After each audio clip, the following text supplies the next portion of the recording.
ডাকাতরা, এরা হচ্ছে চোর চিনে নিন, এরা হচ্ছে ডাকাত চিনে নিন, এরা টাকা খাচ্ছে চিনে নিন, এরা কয়লা গরু সব টাকা খায়।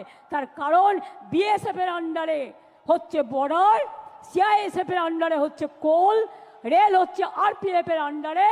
শিখিয়ে দিয়েছে, আমার পোস্টার ছিঁড়ছে, এত বড় সাহস বাংলায় থাকবে আর আমার পোস্টার ছিঁড়বে। আমরা ধরে ফেলেছি, আপনাদেরও ধরতে হবে। সেন্ট্রাল ফোর্স মানে বিজেপি নয়, স্টেট ফোর্স মানে তৃণমূল নয়। পুলিশ কাজ করে, প্রশাসন কাজ করে ইম্পার্শিয়ালি, এটা ওদের সবচেয়ে বড় পরিচয়। পুলিশকে পর্যন্ত আপনারা জুতো দিয়ে আঘাত করেন, তার পরিবারকে গালাগালি দেন, তার মা বোনদের গালাগালি দেন, সকলকে গালাগালি দেন। লজ্জা করে না আপনাদের? তাই মনে রাখবেন, এই দেখুন ইউনিয়ন হোম মিনিস্টার এবার আমাদের কাছে একটা চিঠি পাঠিয়েছে 7ই জুলাই, এই 11ই জুলাই। তাতে বলছে দ্য সেম সাবজেক্ট, ভালো করে শুনুন, indicating the list of nodal officers of the central force who should be contacted by the state government. Why central force? এখানে স্টেট ফোর্স কাজ করবে।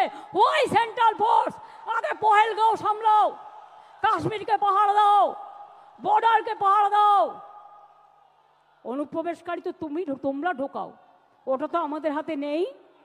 কাস্টমস আমাদের হাতে নেই, সেন্ট্রাল এক্সাইজ আমাদের হাতে নেই, রেল আমাদের হাতে নেই, সিভিল এভিয়েশন আমাদের হাতে নেই, বর্ডার আমাদের হাতে নেই। কি ভেবেছো ইডি আর সিবিআই পাঠিয়ে সবাইকে ধরবে আর সবাইকে জেলে পাঠাবে? একদিন একটা চ্যালেঞ্জ হয়ে যাক, কত লোককে জেলে জায়গা দিতে পারবেন আমি দেখতে চাই।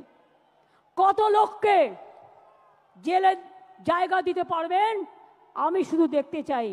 এটা আমার চ্যালেঞ্জ রইল বিজেপি পার্টির কাছে, চ্যালেঞ্জ রইল। ড্যামেজ ম্যানেজ করা যায় না। বাংলা ভাষার উপর সন্ত্রাস করে যদি মনে করেন ড্যামেজ ম্যানেজ করবেন, তাহলে জেনে রাখুন ড্যামেজ কন্ট্রোল করার আমাদের মেশিনারি আছে, সেটা আমাদের সৈনিক, আমাদের সম্পদ। 2026-এ জিতবেন তো? আরে জোরে বলুন।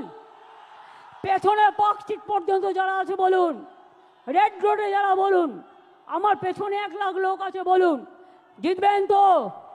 লড়াই করবেন তো?